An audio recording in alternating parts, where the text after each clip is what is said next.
ဟုတ်ကဲ့ပါမြင်တွေ့နေရတဲ့မျိုးသားဆိုလို့ရှိရင်ပေါ့နော်လူမှားပြီးတော့ပေါ့နော်သူတိုက်ခိုက်ခံလိုက်ရပါတယ်တိုက်ခိုက်ခံလိုက်ရပြီးတဲ့နောက်ပိုင်းမှာမျက်နှာတစ်ခုလုံးက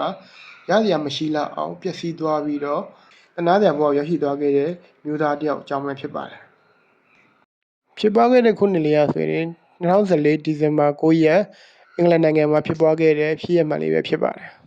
ဒီနေ့မှာအဆစ်နဲ့ပတ်လိုက်တဲ့လူကပေါ့နော်သူအကျွေးရစရာရှိတဲ့လူတယောက်စီကိုသူကနေပြီးတော့အကျွေးတောင်းတယ်အကျွေးတောင်းတဲ့အခါမှာဟိုကသူ့ကိုပြန်ပြောပါတယ်သူမဆန်းနိုင်သေးဘူးပေါ့နော်သူအဆင်မပြေဘူးသူကဆင်းရဲတယ်ဆိုတဲ့အကြောင်းပြချက်မျိုးမျိုးပေးပါတယ်ပြီးအချိန်မှာသူကမကျေနပ်ဘူးပေါ့နော်သူ့အကျွေးမရလို့အဲ့ချိန်မှာသူက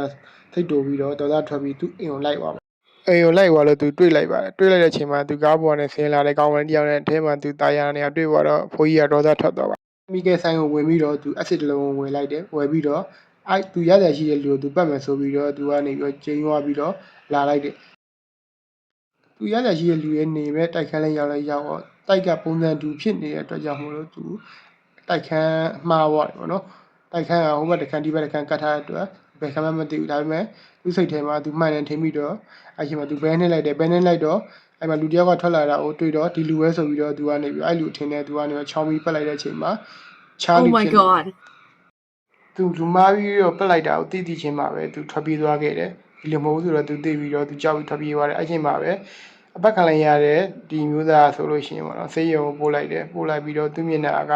အဆစ်ဒဏ်ကြောင့်အတော်လေးပျက်စီးထိခိုက်သွားပါတယ်အဆစ်နဲ့ပတ်ခံလိုက်ရတဲ့အမျိုးသားဆိုရင်ဆေးရုံမှာခွဲစိတ်မှုအချိန်ပေါင်းများစွာပြုလုပ်ခဲ့ရပါတယ်မှားယွင်းစွာအဆစ်နဲ့ပတ်ခဲ့တဲ့ဖိုးကြီးကိုလည်းတရားဥပဒေလုံထုံးလုံနည်းရတရားစွဲပြီးတော့စီရင်ချင်းချလိုက်ပါတယ်ဟုတ်ကဲ့ပါခုလိုစိတ်ဝင်စားစရာကောင်းတဲ့ဖြစ်ရမှန်တွေကိုအမြဲတမ်းတင်ဆက်ပေးသွားမှာဖြစ်တဲ့အတွက်ကျွန်တော်ကို like and share လေးနဲ့အားပေးကြပါဦးခင်ဗျာကျေးဇူးများကြီးတင်ပါတယ်